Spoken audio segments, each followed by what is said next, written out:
You know how when your college basketball team makes it to the national championships, suddenly people who haven't watched a game all year become diehard fans? Everyone wants to cheer for the right team, to have bragging rights because they have some connection, however flimsy, to the players hoisting the trophy.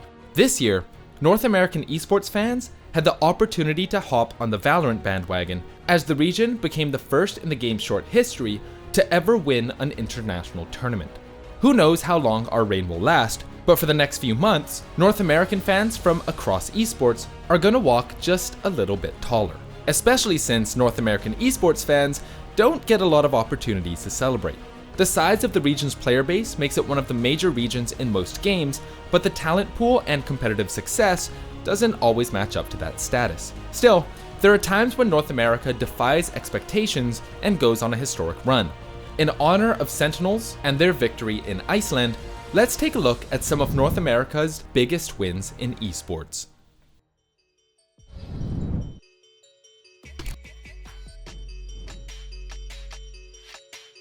Even without mentioning League of Legends, there's no way Cloud9 doesn't appear in this conversation.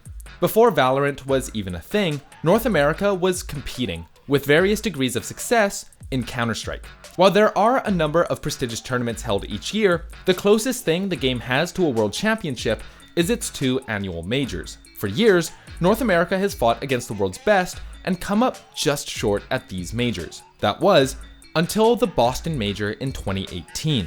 Prior to this run by Cloud9, NA teams were lucky to escape the group stages at any major. But in Boston, Cloud9 would shock the world. The team advanced cleanly through the early stages before running into a brick wall in the Legends stage, going down 0-2. This lit a fire under the team. Cloud9 would take solid wins going forward, even upsetting former major champions Astralis. The team put on a show in bracket, setting the stage for a showdown against FaZe Clan, who at the time fielded a super team of CSGO legends. The grand finals would go 3 full maps, and at the end of an epic final game, Cloud9 would make an unbelievable comeback. On home soil, the crowd behind them, send them home chants ringing through the rafters, Cloud9 would take the FaZe super team to overtime and then claim the win. Look at the time, there's 7 seconds to plant a bomb. They're trying to build pyramids, but there's no more play. Stewie's won the round. We go to overtime. Cloud9 have done it! How have they done that? When all was said and done, North America had finally won a CSGO major. Guardian versus 2. As Cloud9 sets the push up. Oh, it's happened! They made it work! Cloud9 are your E-League major champions!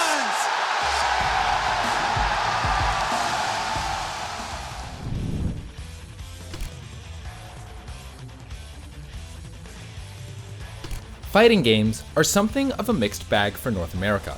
In some titles like Marvel vs. Capcom or Super Smash Bros. Melee, the region is pretty consistently on top. However, in Tekken, Street Fighter, and Guilty Gear, legendary wins for NA are much less common. There are hundreds of fighting game tournaments held each year, and while some titles even have their own Pro Tour championships, there is no event at which victory means more than the Evolution Fighting Series. The tournament is special because it brings together the very best players from every major fighting game scene. In 2018, all of those eyes were focused on a new game, Dragon Ball FighterZ. In its early days, DBFZ was a unique title as it brought together players from almost every distinct fighting game scene. Pretty quickly, 2 players established themselves at the front of the pack.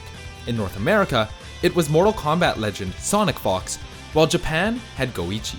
The two would first meet in an exhibition 1-10 match in which Goichi obliterated Sonic Fox. He called him out and he finished the job. 10-4 for the obvious. We knew what we came to watch. It seemed to most that Japan had just established itself as the best region for DBFZ. However, Sonic Fox wasn't deterred. Over the next several months, he would continue to hone his skills, firmly establishing his place as NA's greatest hope, all while the legend of his rivalry with Goichi continued to grow. Naturally, as if it was scripted to happen, the two finally faced off in the game's first grand finals at EVO 2018. Sonic Fox entered the match on winner's side of the bracket. having defeated Goichi 3-0 in winners finals. The grand finals, on the other hand, would begin in reverse, with Goichi taking the first set 3-0. He would need to do it one more time in order to take the tournament. While Goichi had all of the momentum going into the bracket reset, that came to a halt when Sonic Fox made a strange request. He asked if they could switch seats. Given the importance of directional inputs in fighting games, it's possible to be more comfortable with a particular side of the setup, or maybe Sonic Fox just wanted to stall the reset a bit and cool off Goichi's momentum.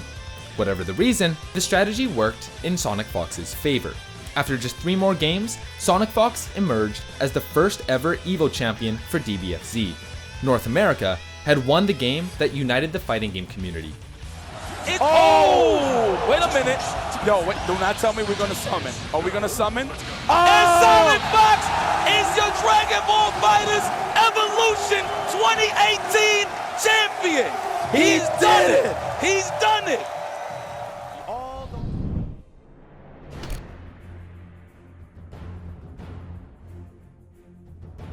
Once major Asian regions start taking them seriously, North America doesn't really win in MOBAs. It's been true for the entire lifespan of League of Legends, happened quickly in Heroes of the Storm, and has held true throughout the history of Dota 2. Almost.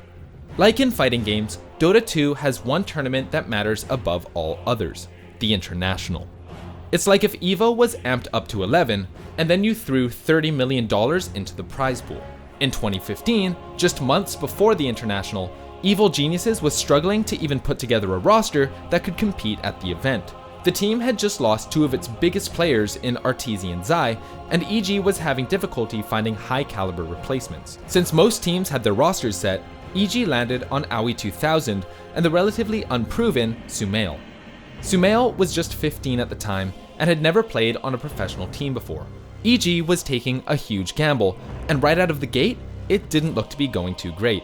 At their first major tournament together, the team performed poorly, with significant criticism laid at the feet of Sumail. Fortunately, EG would rally and eventually, due in part to some remarkable showings from the young rookie, they entered the International 5 as one of the tournament favorites. EG emerged from the group stage in the upper bracket, taking care of things against Complexity and eHome to arrive in the upper bracket final against CDEC from China. China had won the previous year's TI, and CDEC entered the match with momentum after a strong 2-0 showing against former sister team LGD Gaming. That momentum carried them to a 2-0 victory against EG, who then had to beat LGD Gaming to earn a shot at the revenge match in the finals. Fortunately, the team once again rallied, learning from their mistakes, sweeping LGD to return to the finals hungry to prove themselves. Having already faced CDEC in the upper bracket final, EG now had some crucial information, and they used this information to adapt in the finals. During the final game, EG's universe made a play that has gone on to be known as the $6 million Echo Slam. There is no hook shot. They're all together. PPD, here comes the Ice Blast, ready for the dog! In from universe! It's a disaster! CDEC! They're gonna get wiped from the face of the earth, apart from aggressive. He'll jump out, but the wombo combo perfectly hits from Evil Geniuses. EG took the game, won the International, and Sumail became the youngest player to win an international Dota 2 event. It was North America's biggest win in Dota 2, and in the entirety of the MOBA genre.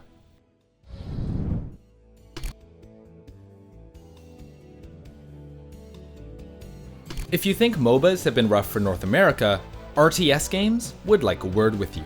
Since the very beginning, South Korea has dominated the Starcraft franchise. For any foreigner to even take a map off of a high-level Korean player was cause for celebration. To put it simply, foreigners do not win events featuring multiple top-level Koreans. Certainly not on Korean soil. Enter American pro Neeb. Neeb arrived on the StarCraft 2 scene in 2013 with a few notable North American wins, but like every foreigner before him, would consistently fall to Korean pros. Neeb narrowly qualified for the 2016 Kespa Cup with a 3-2 win over Canada's Scarlet. The event was stacked with Korean talent, including the legend Byun. Byun was placed into Neeb's group during the group stages, making their pool a death group. Fortunately, Neeb managed to cleanly escape the group, and a major upset by another Korean pro, Zest, allowed Neeb to avoid Byun. Once out of the group, Neeb set to work on a legendary bracket run, narrowly beating out Pet and handling business against future GSL champion Stats. Leading into the tail end of the tournament, a foreigner had found their way into the grand finals of a Korean Starcraft tournament. Set to play against Trap in the finals, Neeb claimed the first ever win for a foreigner in a premier Korean Starcraft 2 tournament in convincing fashion, absolutely decimating his opponent and taking the win for the US of A. Neeb is your Kesma Cup 2016 champion, wins the Grand Finals 4-0, and is the first time ever foreigner to win a StarCraft 2 tournament in Korea. He wins the finals 4-0. In that same year, Neeb would set another record, becoming the first American player to make it to the quarterfinals of the game's biggest event, the World Championship Series. Although he was knocked out in that round, like we said, a foreigner beating any Korean pro is cause for celebration.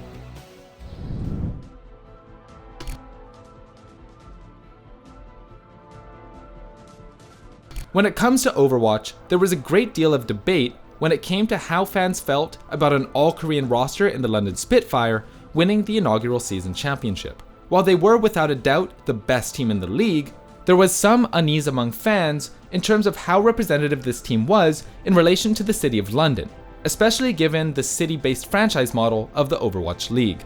Statistically, there was a notable majority of players having been signed from the Korean scene, with talent from this region found on almost every team. Just to be clear, there was no issue among most fans with having an all-Korean team represent another city, but the main concern was for the health of the West in terms of producing rising stars from native talent.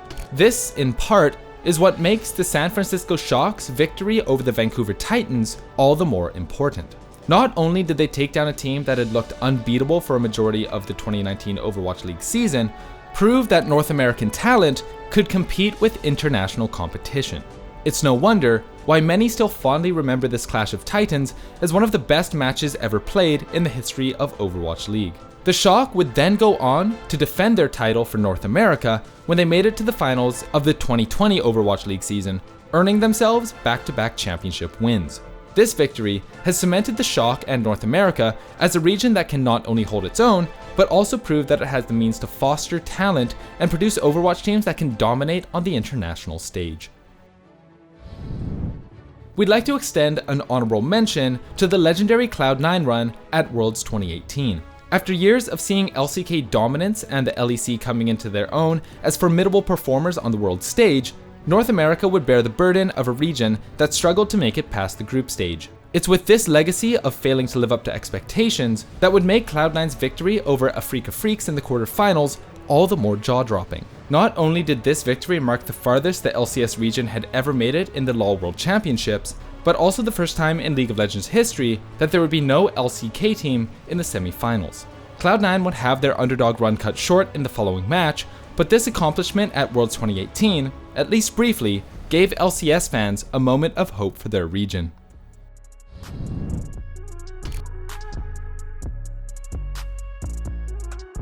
Finally, we arrive at the current pride of North America.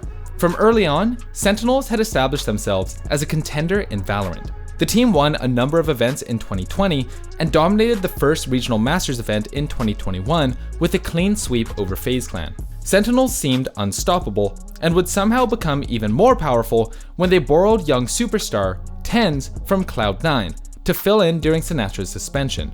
There's probably been no stronger substitute in the history of competitive shooters, and TenZ would go on to establish himself as the greatest Valorant player in the world. Of course, that in the world title still needed to actually be tested.